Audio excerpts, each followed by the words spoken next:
नमस्कार दोस्तों, आपका स्वागत है हॉरर की दुनिया में। यहाँ हम आपके लिए लाते हैं उन कहानियों को जो आपके रोंगटे खड़े कर देंगी और दिल की धड़कनों को तेज कर देंगी। ऐसी रहस्यमयी कहानियां जहां आपको हर पल डर और खौफ का एहसास होगा। आज की हमारी कहानी है खौफनाक चुड़ैल और ट्रक ड्राइवर। मेरी आपसे इतनी गुजारिश है कि आप अगर इस कहानी को पूरा सुनेंगे तो आपको सच में बहुत ज्यादा मजा आने वाला है। साथ ही अगर आप पहली बार हमारे इस चैनल पर आए हैं तो चैनल को अभी सब्सक्राइब कर लीजिए। ऐसा करने से हमारी और आपकी नज़दीकियां बढ़ जाएंगी और आगे आने वाली वीडियो आप तक आसानी से पहुंच जाएंगी। तो ज़्यादा समय न लेते हुए जल्दी से अपनी कहानी को शुरू करते हैं। सतपाल सिंह एक अनुभवी ट्रक ड्राइवर और उसका खलासी किशन लाल असम से मुंबई के लिए माल लेकर निकलते हैं। सफर लंबा और थका देने वाला है, लेकिन दोनों के लिए यह रोज की बात है। इस बार उनका सफर अलग साबित होने वाला है, एक ऐसा सफर जो उनकी जिंदगी बदल देगा। रात का दूसरा पहर शुरू हो चुका था। आसमान काले बादलों से ढका था और चांद की हल्की रोशनी भी अब गुम हो चुकी थी। ट्रक के हेडलाइट्स केवल सामने की कुछ मीटर की दूरी तक का रास्ता दिखा पा रहे थे। हाईवे पर सन्नाटा था, इतना गहरा कि ट्रक के इंजन की आवाज भी कानों में गूंज रही थी। सतपाल सिंह अपनी ड्राइविंग सीट पर गहरी तन्मयता से बैठे थे, जबकि खलासी किशन लाल, जो आमतौर पर हंसी मजाक करके सफर का समय काटता था, आज कुछ चुप चुप सा था। जैसे ही ट्रक एक घने जंगल के हिस्से में पहुंचा, किशन ने पहली बार महसूस किया कि माहौल में अजीब सी बेचैनी है। हवा में कुछ अजीब सा बोझिलपन था, जैसे किसी अदृश्य भार ने चारों ओर को घेर लिया हो। अचानक ट्रक के अंदर हल्की सी सरसराहट सुनाई दी। किशन ने इसे पहले तो नजरअंदाज किया, लेकिन जब आवाज बार बार आने लगी तो वह सतपाल की ओर मुड़ा। भैया, कुछ आवाज सुनाई दे रही है? उसने धीरे से पूछा।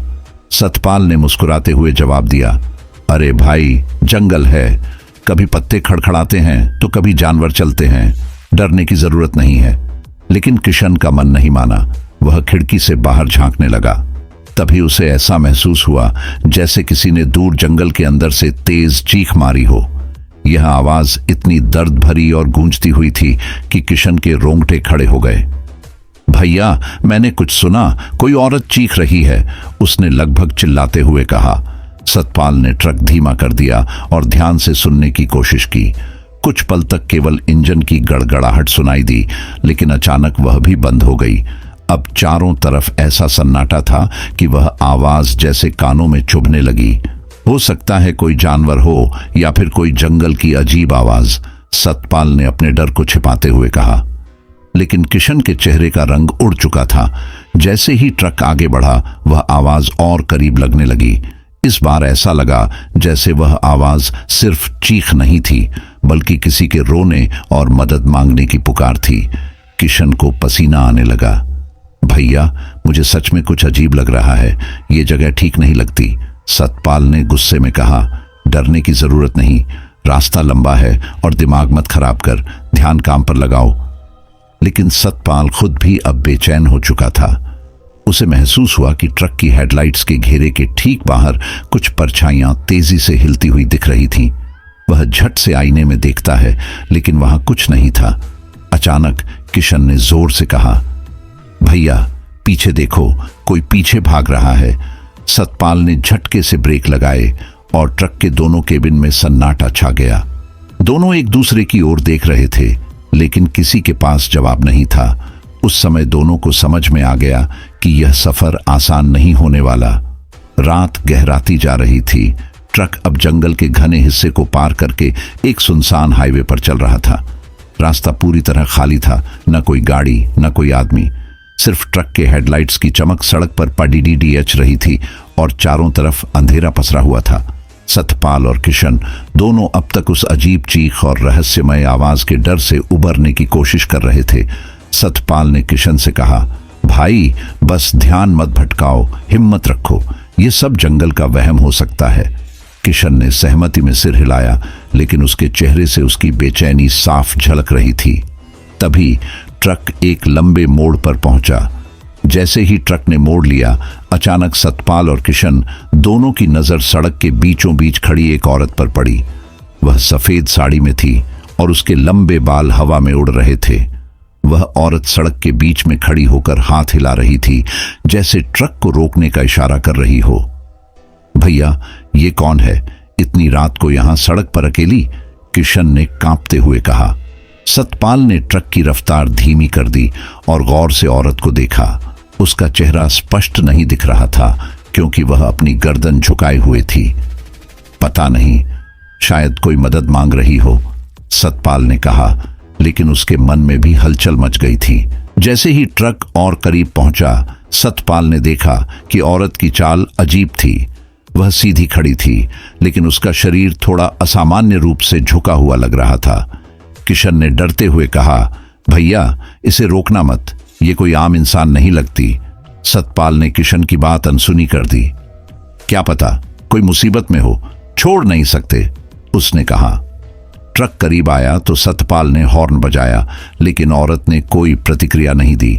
वह बस वैसे ही खड़ी रही जैसे उसकी आंखें ट्रक के अंदर झांक रही हों। अचानक जैसे ही ट्रक उसके पास से गुजरा, वह औरत गायब हो गई। भैया, वो कहां गई? किशन चिल्लाया।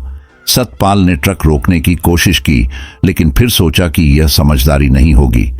शायद वह साइड में चली गई हो, सतपाल ने कहा, लेकिन उसकी आवाज भी डरी हुई थी। ट्रक फिर से चल पड़ा। दोनों ने राहत की सांस ली कि वे उस अजीब मंजर से बच गए, लेकिन राहत कुछ ही देर की थी। अगले कुछ मिनटों में जब ट्रक ने अगले मोड़ पर पहुंचा तो किशन ने चिल्लाकर कहा, भैया, वो फिर से सामने खड़ी है। सतपाल ने सन्न होकर देखा। वही औरत ठीक उसी सफेद साड़ी में सड़क के बीच खड़ी थी, लेकिन इस बार उसका चेहरा साफ दिख रहा था और वह उल्टा था। उसकी आंखें लाल चमक रही थीं और होंठ एक खौफनाक मुस्कान में खिंचे हुए थे। सतपाल ने बिना सोचे समझे ट्रक की गति बढ़ा दी और उसे तेजी से पार करने की कोशिश की। भैया, ये कोई इंसान नहीं है, ये कुछ और है। किशन लगभग रोने लगा, लेकिन सतपाल ने कोई जवाब नहीं दिया। वह बस ट्रक को तेज चलाता रहा। जैसे ही वे औरत के पास से गुजरे, दोनों ने महसूस किया कि ट्रक के ऊपर कोई भारी चीज गिरने की आवाज आई। किशन ने डरते हुए ऊपर देखने की कोशिश की, लेकिन सतपाल ने उसे रोक दिया। ऊपर मत देख, जो भी हो, हमें बस यहां से निकलना है। सड़क के दोनों तरफ अंधेरा और घना होता जा रहा था और ट्रक की गति बढ़ती जा रही थी, लेकिन सतपाल और किशन दोनों को महसूस हो चुका था कि उनका यह सफर अब सामान्य नहीं रहा। ट्रक पूरे जोर से दौड़ रहा था। सतपाल ने गियर बदलते हुए ट्रक की स्पीड बढ़ा दी, जबकि किशन पीछे मुड़कर बार बार डरते हुए खिड़की से बाहर झांकने की कोशिश कर रहा था। हाईवे अब और भी सुनसान लगने लगा था, जैसे रास्ते का हर हिस्सा उनसे कह रहा हो कि वो यहां रुके नहीं। सतपाल ने खुद को संयमित दिखाने की कोशिश की, लेकिन उसके हाथ स्टीयरिंग पर पसीने से भीग चुके थे।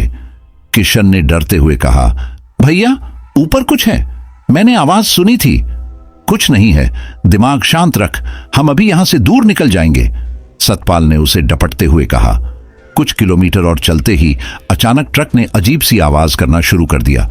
इंजन झटके देने लगा और फिर अचानक धड़ाक की आवाज के साथ ट्रक बीच सड़क पर बंद हो गया। सतपाल ने तुरंत ब्रेक दबाया और स्टीयरिंग को कसकर पकड़ा। क्या हो गया इसे? उसने खुद से कहा। किशन घबरा कर बोला, भैया, ये अच्छा संकेत नहीं है। इस जंगल और इस माहौल में ये ट्रक का बंद होना, ये तो बुरा संकेत है। सतपाल ने गहरी सांस ली और कहा, ज्यादा सोच मत, शायद इंजन गर्म हो गया होगा, नीचे उतर कर देखते हैं। दोनों ट्रक से बाहर निकले। रात का समय और घना अंधेरा उनकी हिम्मत तोड़ने के लिए काफी था। हवा में अजीब सी ठंडक थी जो हड्डियों तक चुभ रही थी। सतपाल ने बोनट खोलकर इंजन चेक करने की कोशिश की, लेकिन उसे कुछ समझ नहीं आया। इंजन तो सही लग रहा था। किशन ट्रक के चारों ओर चक्कर लगा रहा था, लेकिन उसकी आंखें बार बार आसपास के जंगल में झांकने की कोशिश कर रही थी। भैया, लगता है ये जगह ही ठीक नहीं है, यहां कुछ गड़बड़ है, ये ट्रक ऐसे ही नहीं बंद हुआ, किशन ने कांपते हुए कहा। बकवास मत कर, मैं कुछ करता हूं, सतपाल ने कहा और ट्रक के केबिन की ओर बढ़ा। जैसे ही सतपाल ट्रक के दरवाजे तक पहुंचा, एक तेज सरसराहट की आवाज उनके चारों तरफ गूंज उठी। यह आवाज ऐसी थी जैसे सूखी पत्तियां किसी के कदमों के नीचे चरमरा रही हों। किशन ने घबराकर कहा, भैया कोई यहां है, मैंने किसी को चलते हुए सुना। सतपाल ने आवाज की दिशा में देखा, लेकिन उसे कुछ नहीं दिखा। कुछ नहीं है, ये तुम्हारा डर है, उसने कहा। लेकिन तभी ट्रक के ऊपर से ठक ठक की आवाज आई, जैसे कोई भारी चीज वहां चल रही हो। दोनों ने तुरंत ऊपर देखा, लेकिन ट्रक के ऊपर कुछ भी नहीं था। भैया अब मैं सच में डर रहा हूं, ये सब कुछ ठीक नहीं है, किशन ने लगभग रोते हुए कहा। शांत रहो, मैं स्टार्ट करने की कोशिश करता हूं, सतपाल ने कहा और केबिन में घुसकर ट्रक स्टार्ट करने की कोशिश की। जैसे ही उसने चाबी घुमाई, ट्रक का हॉर्न अपने आप बजने लगा। यह हॉर्न सामान्य नहीं था, यह बहुत तेज और लगातार बजता जा रहा था, जैसे किसी ने इसे पूरी तरह से बेकाबू कर दिया हो। किशन चीख उठा, भैया ये ट्रक नहीं, ये जगह ही शापित है। तभी एक और भयानक घटना घटी। ट्रक की हेडलाइट्स अपने आप चालू हो गईं और सड़क पर सामने की ओर रोशनी पड़ने लगी। रोशनी के घेरे में वही सफेद साड़ी पहने औरत खड़ी थी, लेकिन इस बार वह सतपाल और किशन की तरफ नहीं देख रही थी। उसकी गर्दन पीछे की ओर मुड़ी हुई थी और उसकी लाल चमकती आंखें सीधे उन्हें घूर रही थीं। सतपाल और किशन दोनों ने जैसे ही यह देखा, उनके पैरों तले जमीन खिसक गई। सतपाल ने ट्रक को फिर से स्टार्ट करने की पूरी ताकत लगाई, लेकिन इंजन ने एक बार फिर से बंद होने का संकेत दिया। वह औरत धीरे धीरे उनकी ओर बढ़ने लगी।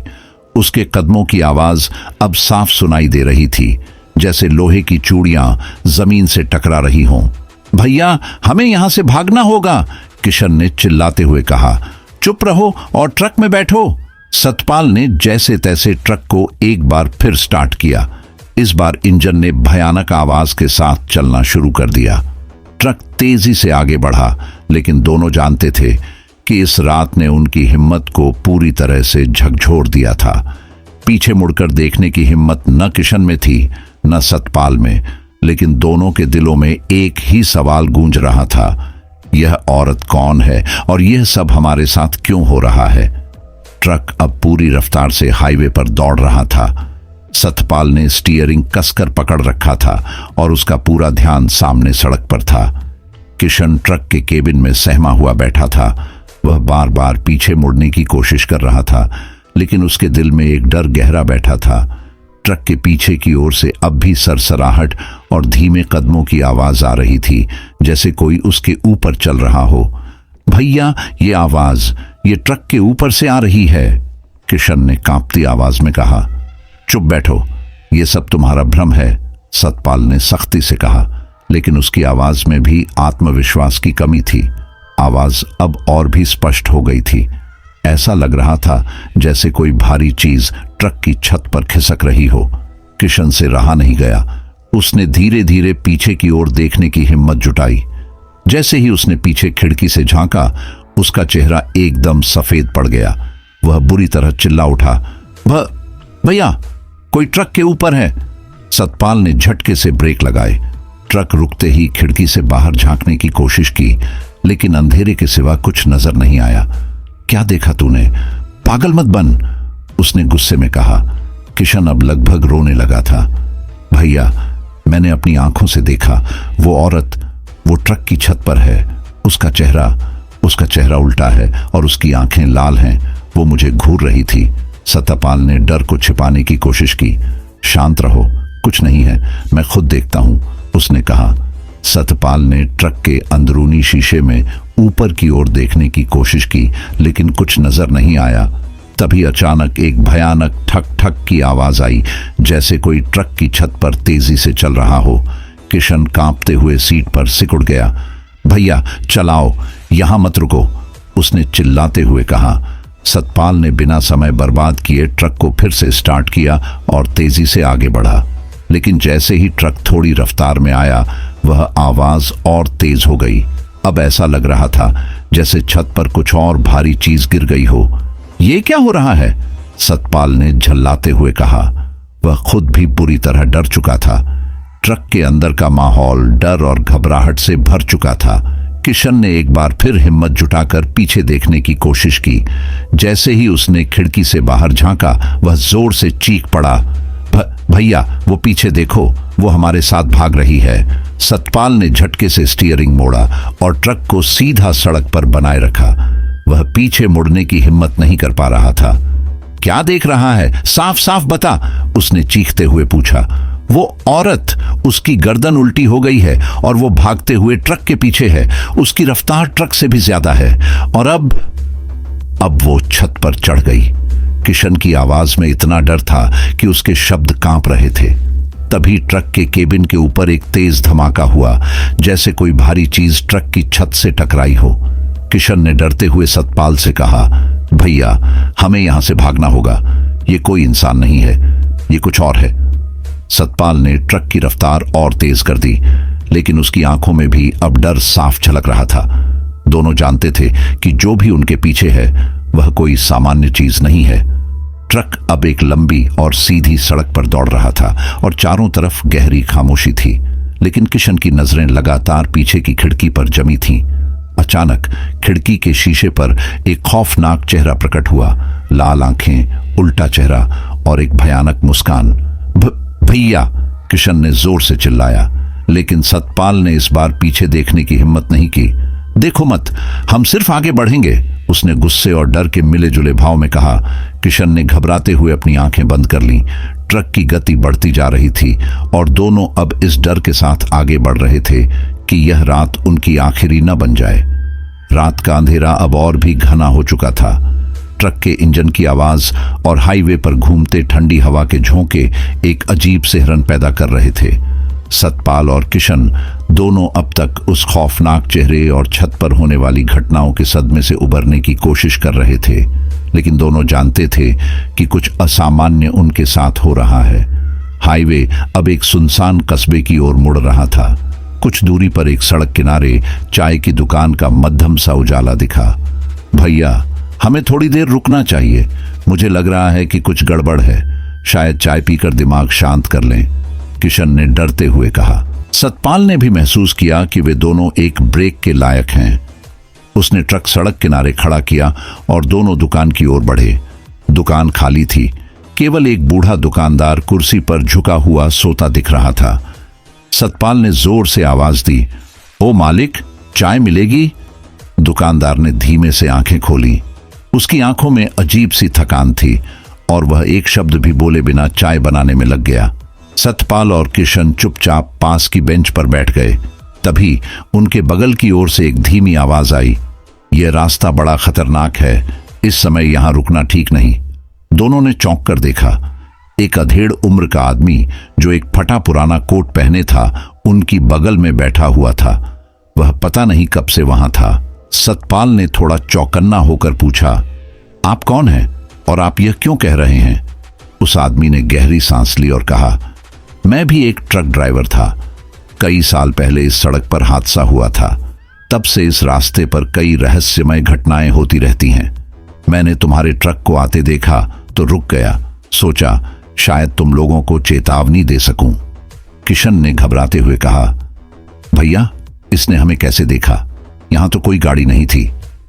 सतपाल ने उसे शांत रहने का इशारा किया और उस आदमी से पूछा, क्या आप जानते हैं उस औरत के बारे में, वो जो सफेद साड़ी में थी? आदमी ने गहरी नजरों से सतपाल की ओर देखा और धीरे धीरे कहा, वो कोई इंसान नहीं है, वह एक प्रेत है जो इसी जंगल के पास मारी गई थी। कहते हैं कि वह अपने परिवार के साथ यात्रा कर रही थी जब लुटेरों ने उनके साथ अनहोनी की। तब से वह यहां भटकती है, लेकिन वह सबके लिए नहीं आती। वह केवल उन्हीं को चुनती है जिनके जीवन में कोई बड़ा पाप हो। सतपाल और किशन ने एक दूसरे की ओर देखा।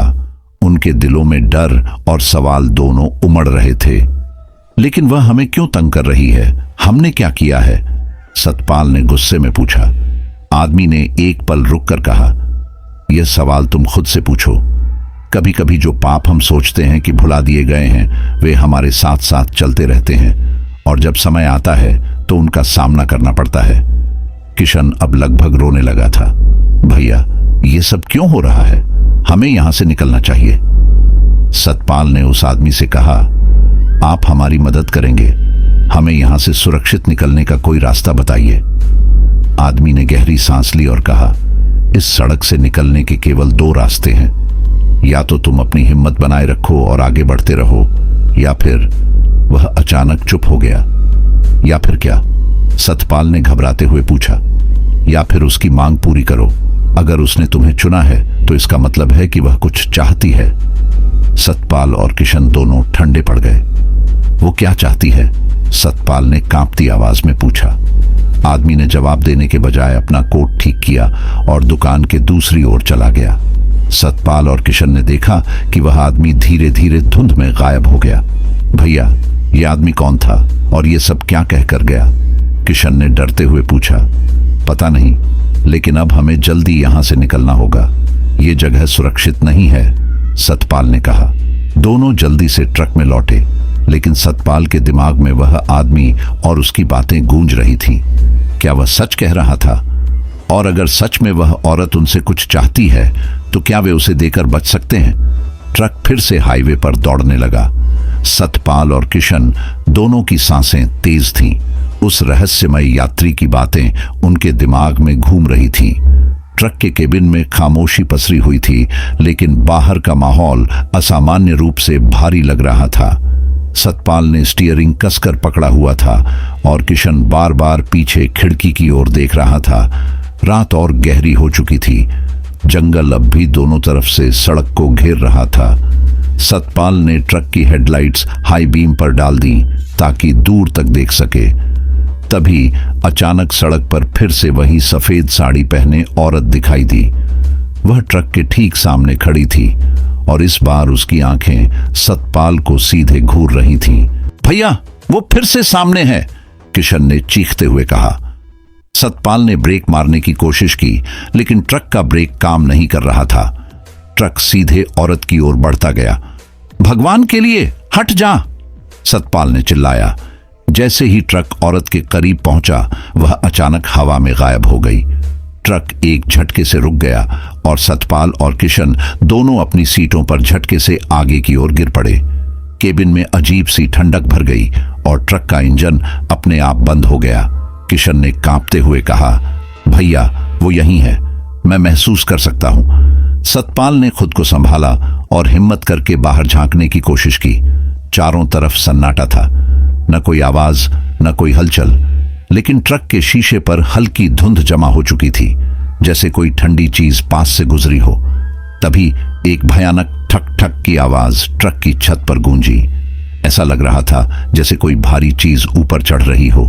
भैया, वो छत पर है, हमें यहां से भागना होगा, किशन ने लगभग रोते हुए कहा। सतपाल ने चाबी घुमाई, लेकिन ट्रक का इंजन चालू नहीं हो रहा था। वह लगातार कोशिश करता रहा, लेकिन हर बार इंजन केवल एक भयानक घुरघुराहट की आवाज निकालता और बंद हो जाता। तभी एक खौफनाक चीख सुनाई दी। यह चीख इतनी जोरदार थी कि सतपाल और किशन के कान सुन्न हो गए। छत पर कुछ भारी चीज तेजी से हिलती हुई लग रही थी और फिर ट्रक के सामने का शीशा अचानक से टूट गया। एक सफेद आकृति शीशे के टुकड़ों के साथ ट्रक के अंदर घुस आई। यह वही औरत थी। उसकी आंखें अब और भी लाल थीं और उसका चेहरा पहले से ज्यादा डरावना लग रहा था। उसके लंबे बाल हवा में झूल रहे थे और उसकी उंगलियां लंबी और नुकीली हो चुकी थीं। किशन चीखते हुए कोने में सिकुड़ गया। भैया, बचाओ, ये हमें मार डालेगी। सतपाल ने डर के बावजूद अपनी जगह से हिलने की कोशिश की, लेकिन उसके हाथ और पैर कांप रहे थे। औरत ने धीरे धीरे आगे बढ़ते हुए अपनी उंगली से सतपाल की ओर इशारा किया। उसकी आवाज अब किसी इंसान की नहीं थी। उसने गहरी गूंजती हुई आवाज में कहा, तुम बच नहीं सकते। तभी किशन ने पास पड़ी लोहे की रॉड उठाई और डरते हुए औरत पर वार कर दिया, लेकिन रॉड उसके शरीर से गुजर गई जैसे वह केवल हवा हो। औरत ने तेजी से पलटकर किशन को घूरा और उसकी मुस्कान और भी खौफनाक हो गई। सतपाल ने हिम्मत जुटाकर एक बार फिर ट्रक चालू करने की कोशिश की। इस बार इंजन ने भयानक आवाज के साथ स्टार्ट कर लिया। सतपाल ने तुरंत ट्रक को गियर में डाला और पूरी ताकत से उसे आगे बढ़ाया, लेकिन औरत ने अपनी तेज नुकीली उंगलियों से ट्रक की छत पकड़ ली। वह ट्रक के साथ साथ दौड़ने लगी और उसकी चीखें पूरे जंगल में गूंजने लगी। किशन लगातार भगवान का नाम जप रहा था और सतपाल ने अपनी आंखें बंद करके बस ट्रक को सड़क पर बनाए रखने की कोशिश की। आखिरकार जब ट्रक ने जंगल का घना इलाका पार किया और सड़क खुली जगह पर आई तो औरत की चीखें धीमी होने लगीं। कुछ ही क्षणों में वह ट्रक से अलग होकर गायब हो गई। ट्रक के केबिन में एक बार फिर सन्नाटा छा गया। सतपाल और किशन दोनों सांस लेने के लिए हाँफ रहे थे, लेकिन वे जानते थे कि यह केवल एक पल की राहत है। यह औरत आसानी से उनका पीछा छोड़ने वाली नहीं थी। अब क्या करेंगे भैया? यह प्रेत हमें जिंदा नहीं छोड़ेगा, किशन ने डरते हुए कहा। सतपाल ने गहरी सांस लेते हुए कहा, जो भी हो हमें चलते रहना होगा, यह रुकने का समय नहीं है। लेकिन दोनों को एहसास हो चुका था कि यह रात उनके जीवन की सबसे खतरनाक रात है। ट्रक अब तेजी से सुनसान सड़क पर दौड़ रहा था। सतपाल और किशन दोनों के चेहरों पर गहरी चिंता और डर साफ झलक रहा था। वे अभी अभी उस भयानक औरत के चंगुल से बचे थे, लेकिन उनके दिल में डर बसा हुआ था कि वह कभी भी वापस आ सकती है। कुछ किलोमीटर आगे सड़क किनारे एक हल्की रोशनी दिखाई दी। वह एक छोटे से मंदिर की प्रतीत हो रही थी। भैया वो देखो, मंदिर है, शायद वहां कोई हमारी मदद कर सके, किशन ने राहत की उम्मीद से कहा। सतपाल को भी यह विचार ठीक लगा। उसने ट्रक को मंदिर के पास रोक दिया। यह एक छोटा सा शिव मंदिर था जो लगभग वीरान और खंडहर जैसा दिख रहा था, लेकिन वहां एक साधु बैठा था जो धूनी रमाए हुए ध्यान में लीन था। सतपाल और किशन डरते डरते साधु के पास पहुंचे। साधु की आंखें बंद थीं, लेकिन जैसे ही वे दोनों उसके पास पहुंचे उसने अपनी आंखें खोली। उसकी आंखों में गहरी चमक और चेहरे पर एक विचित्र सी गंभीरता थी। तुम दोनों के चेहरों पर भय साफ दिख रहा है। बताओ, किस प्रेत का साया है तुम पर? साधु ने गहरी गूंजती हुई आवाज में कहा। सतपाल ने जल्दी जल्दी पूरी कहानी साधु को सुना दी, हाईवे पर मिली उस औरत से लेकर ट्रक में उसके हमले तक। किशन ने कांपती आवाज में जोड़ा, बाबा वो हमें मार डालेगी, हम बच नहीं सकते। साधु ने कुछ देर तक चुप रहकर दोनों को गहराई से देखा। फिर उसने कहा, तुम्हारे साथ जो हो रहा है वह साधारण नहीं है। यह कोई सामान्य आत्मा नहीं है। यह एक अत्यधिक शक्तिशाली प्रेत है जो बदले की आग में जल रही है। बाबा ऐसा क्यों हो रहा है? हमने क्या किया है? सतपाल ने घबराते हुए पूछा। साधु ने अपनी धूनी में से राख उठाई और उसे सतपाल के माथे पर लगाते हुए कहा, उस प्रेत का पीछा करना कोई साधारण घटना नहीं है। वह केवल उन्हीं को चुनती है जिनके कर्म उसे पुकारते हैं। सतपाल, क्या तुमने अतीत में ऐसा कुछ किया है जो किसी के लिए मृत्यु या कष्ट का कारण बना हो? सतपाल का चेहरा पीला पड़ गया। उसकी आंखों में भय और पछतावा झलकने लगा। वह कुछ बोलने ही वाला था कि किशन ने उसे रोक दिया। भैया, बाबा के सामने सच बताओ, हमें बचाने का कोई और तरीका नहीं है। सतपाल ने गहरी सांस ली और कहा, कुछ साल पहले मैंने और मेरे दोस्तों ने एक व्यापारिक सौदे के दौरान धोखा दिया था। उस सौदे में एक गरीब परिवार का सब कुछ छिन गया। वे लोग शायद इस हादसे को सहन नहीं कर पाए। साधु ने गंभीरता से सुना और फिर कहा, यह प्रेत उन्हीं आत्माओं में से एक हो सकती है। उनकी पीड़ा ने उसे इतना शक्तिशाली बना दिया है कि अब वह इस दुनिया से तुम्हारा हिसाब करने आई है। लेकिन अभी समय है। यदि तुम अपनी गलती स्वीकार कर लो और प्रायश्चित करने का संकल्प लो तो मैं तुम्हारी मदद कर सकता हूं। बाबा, हम सब कुछ करने को तैयार हैं, बस हमें बचा लीजिए, सतपाल ने गिड़गिड़ाते हुए कहा। साधु ने एक छोटा त्रिशूल और भस्म का पात्र निकाला। यह भस्म और त्रिशूल मेरी साधना से पवित्र है। जब अगली बार वह प्रेत प्रकट हो तो इस त्रिशूल से उसका सामना करो। लेकिन याद रखना, यह त्रिशूल तभी काम करेगा जब तुम्हारा हृदय सच में प्रायश्चित से भरा हो। किशन ने डरते हुए पूछा, अगर हम असफल हो गए तो? बाबा, साधु ने ठंडे स्वर में कहा, तो फिर तुम्हारी आत्मा भी हमेशा के लिए उसकी कैद में चली जाएगी। सतपाल और किशन ने साधु के चरणों में गिरकर आशीर्वाद लिया। हम अपनी गलती मानते हैं और प्रायश्चित करेंगे। हमें बस इस रात को पार करने की शक्ति दें। साधु ने उन्हें आशीर्वाद दिया और कहा, याद रखना, भय से नहीं बल्कि विश्वास और पश्चाताप से तुम उसे हरा सकते हो। अब जाओ और अपने कर्मों का सामना करो। ट्रक में लौटते समय दोनों के दिल में थोड़ा साहस था, लेकिन यह भी पता था कि अगला सामना अंतिम हो सकता है। दोनों जानते थे कि अब उनकी परीक्षा शुरू होने वाली है। सतपाल और किशन ट्रक में लौट आए। साधु द्वारा दी गई भस्म और त्रिशूल उनकी आखिरी उम्मीद थी। हाईवे पर गहरा सन्नाटा था और चारों तरफ अंधकार जैसे उन्हें निगलने को तैयार बैठा था।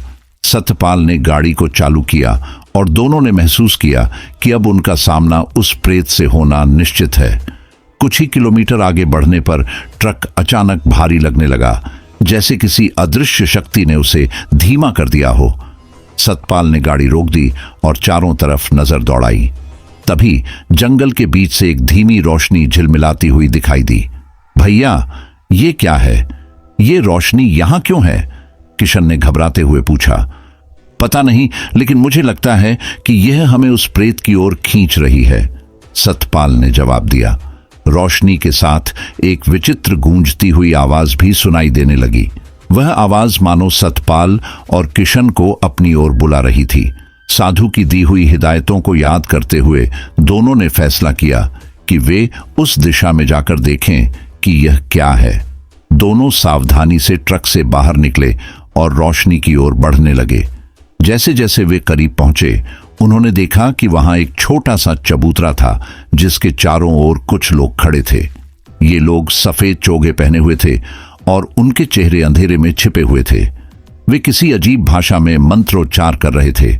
चबूतरे के बीचों बीच एक जलता हुआ दीपक रखा था और उसके चारों ओर लाल रंग का घेरा खींचा हुआ था। किशन ने सतपाल का हाथ पकड़ लिया। भैया, ये लोग कौन हैं? ये क्या कर रहे हैं? सतपाल ने शांत रहने का इशारा किया और धीरे धीरे वहां छिपकर देखने लगे। तभी उन लोगों ने चबूतरे के बीच एक सफेद साड़ी में लिपटी हुई एक आकृति को बुलाया। वह वही औरत थी। उसकी लाल आंखें और भयावह चेहरा अब साफ दिखाई दे रहा था। वह लोग जोर जोर से चिल्लाने लगे, अघोर मंत्र, प्रेत शक्ति, हमें अपने आदेश दो। औरत ने गहरी और गूंजती आवाज में कहा, मुझे वह चाहिए जिसने मेरा जीवन छीना। मुझे उसके पाप का प्रायश्चित चाहिए। सतपाल का दिल तेजी से धड़कने लगा। भैया, ये सब हमारे लिए हो रहा है, किशन ने डरते हुए कहा। सतपाल ने थरथराते हुए कदम आगे बढ़ाए और साधु का त्रिशूल कसकर पकड़ लिया। हमें इससे लड़ना ही होगा। यह हमारे कर्मों का परिणाम है, लेकिन हमें इस अंधकार का सामना करना होगा। तभी उन सफेद चोगे वाले लोगों ने सतपाल और किशन को देख लिया। वे तेज आवाज में बोले, यह रहा वह व्यक्ति, इन्हें चबूतरे पर लाओ। वे लोग सतपाल और किशन की ओर दौड़े। सतपाल ने हिम्मत दिखाते हुए त्रिशूल से उन्हें रोकने की कोशिश की। त्रिशूल से निकलने वाली हल्की रोशनी ने उन लोगों को थोड़ा पीछे हटने पर मजबूर कर दिया, लेकिन औरत ने जोर से चीख मारी और हवा अचानक भारी हो गई।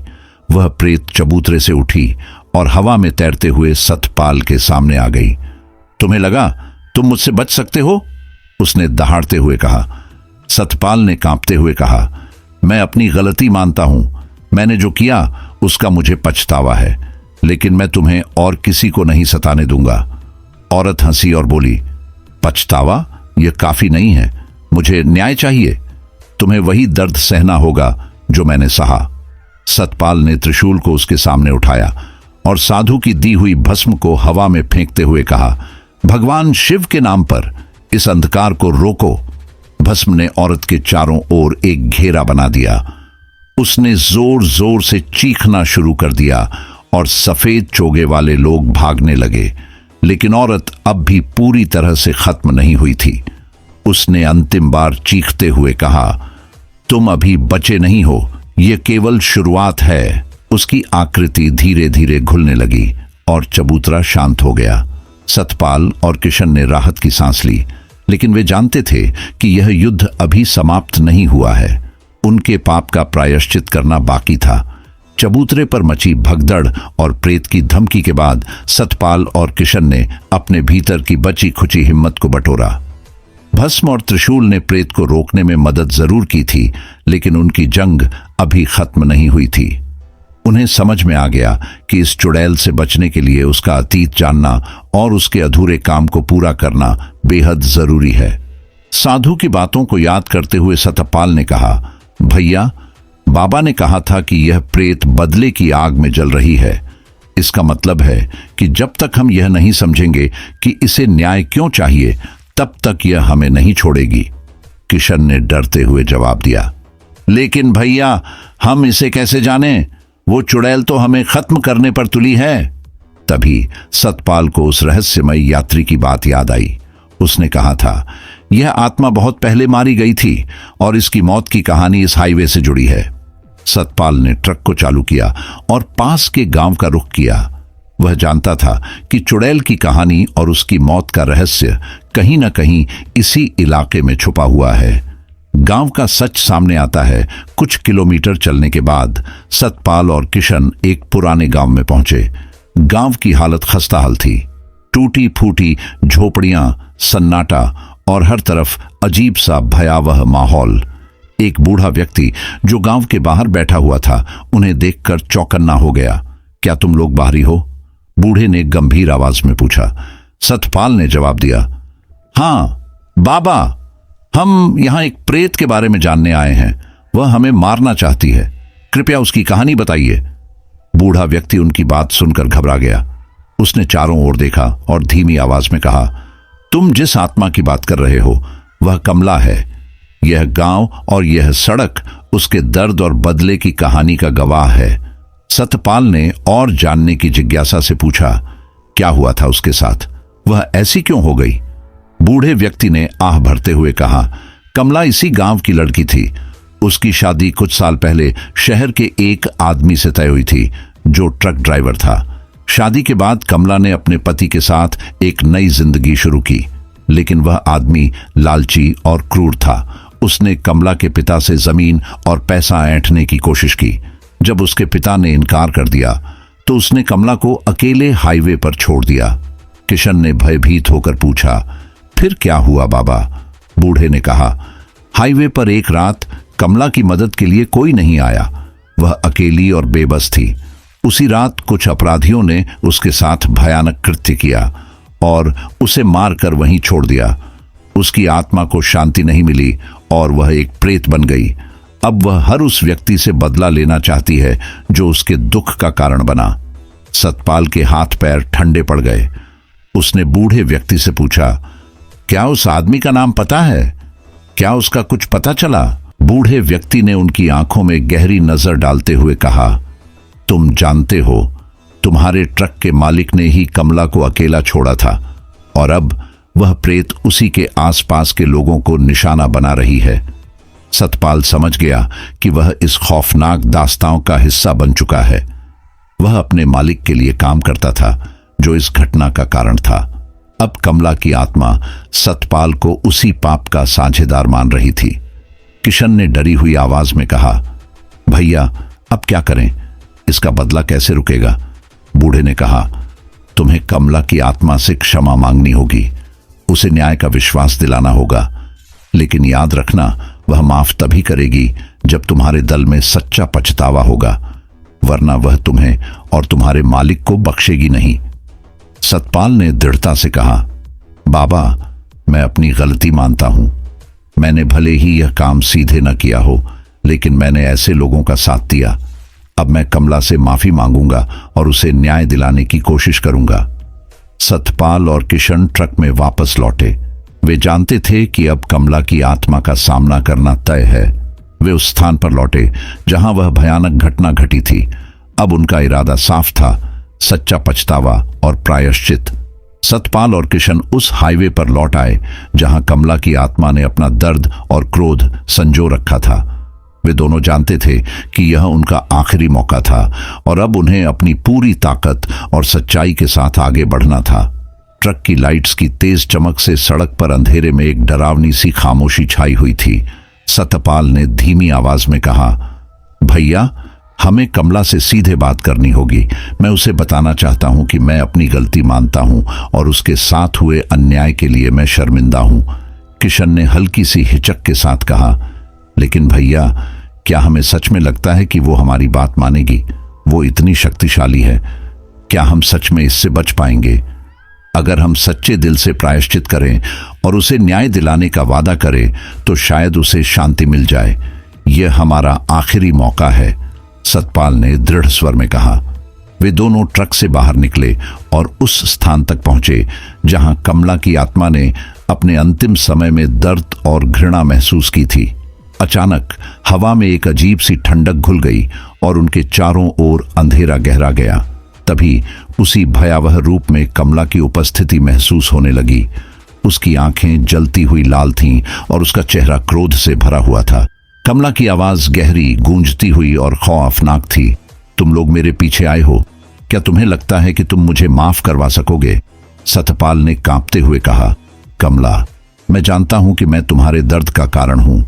मैंने वह सब देखा और तुम्हारे साथ जो हुआ उसे भुलाया नहीं जा सकता, लेकिन मैं तुमसे माफी मांगता हूं और तुम्हारे न्याय के लिए कुछ भी करने को तैयार हूं। कमला ने उसकी बातों को सुना और गहरी हंसी में डूब गई। तुम क्या कर सकते हो? तुम्हारी माफी मुझे नहीं चाहिए। तुमसे बदला लेने के बाद क्या तुम्हारे दिल में कोई सुकून होगा? सतपाल ने सिर झुकाते हुए कहा। मुझे पता है कि जो मैंने किया उसकी कोई सजा पूरी नहीं कर सकती, लेकिन मुझे तुम्हारी पीड़ा समझनी है। तुम्हारे लिए कोई शांति होनी चाहिए। कमला की आंखें और अधिक लाल हो गईं। वह धीरे धीरे उड़ते हुए सतपाल के पास आई और कहा, तुमने सच्चाई का सामना किया है और तुम्हारे दिल में पछतावा है। शायद तुम सही हो, लेकिन सवाल है, क्या इस दुनिया में कोई कभी पूरी तरह से अपने पापों से मुक्त हो सकता है? सतपाल के मन में एक ठंडी सिहरन दौड़ गई। उसने अपनी आवाज में हल्का सा विश्वास भरते हुए कहा, शायद नहीं, लेकिन मैं कम से कम यही कोशिश करूंगा। मुझे लगता है कि यही मेरा सच्चा न्याय है। कमला एक पल के लिए चुप रही, फिर उसकी आकृति हल्की सी धुंध में बदलने लगी। उसने एक अंतिम बार घृणा से कहा, तुमने मुझे माफी दी है, लेकिन क्या तुम सच में समझ पाओगे कि तुम कौन हो और तुम्हारे कर्म किसे प्रभावित करते हैं? फिर वह धीरे धीरे गायब हो गई, जैसे उसकी उपस्थिति अब पूरी तरह से विलीन हो गई हो। चारों ओर गहरी खामोशी छा गई और हवा में अब कोई हलचल नहीं थी। सतपाल और किशन ने एक दूसरे को देखा और उनका दिल भारी हो गया। वे जानते थे कि कमला की आत्मा अब शांत हो चुकी थी, लेकिन उनके भीतर सवाल अभी भी थे। क्या उनके पाप सच में कभी पूरी तरह से धोए जा सकते हैं? क्या उनके कर्मों का असर अब हमेशा उनके साथ रहेगा? जब वे ट्रक में वापस लौटे तो सूरज की पहली किरण आसमान में दिखाई दी, लेकिन दोनों के मन में अजीब सी बेचैनी थी। उन्होंने न केवल अपनी लड़ाई जीती थी, बल्कि उस रात ने उन्हें यह भी सिखाया था कि हर कर्म का प्रभाव होता है और जब तक वे खुद से अपने किए गए पापों का सामना नहीं करेंगे, तब तक सुकून नहीं मिलेगा। उनकी यात्रा समाप्त हो चुकी थी, लेकिन सवाल अब भी बाकी थे। क्या वे अपने अतीत को पूरी तरह से छोड़ पाएंगे या उनका पीछा करती हुई यह कहानी कभी खत्म नहीं होगी? अंधेरे से निकलकर वे अपनी मंजिल की ओर बढ़े, लेकिन उनका मन पूरी तरह से हल्का नहीं हो सका, क्योंकि जब तक इंसान अपने अंदर की सच्चाई का सामना नहीं करता, तब तक कुछ अधूरा सा रह जाता है। तो दोस्तों, ये कहानी यहीं पर समाप्त होती है। अगर आपको कहानी अच्छी लगी हो तो चैनल को सब्सक्राइब जरूर कर लेना, वीडियो को लाइक भी कर देना और एक प्यारा सा कमेंट आप कर देना। आप कहानी कहाँ से सुनते हैं और आपका नाम क्या है, तो अगली वीडियो में आपका शहर का नाम और आपका नाम लिया जाएगा। तो अपना और अपने परिवार का ख्याल रखना। तो दोस्तों, गुड नाइट।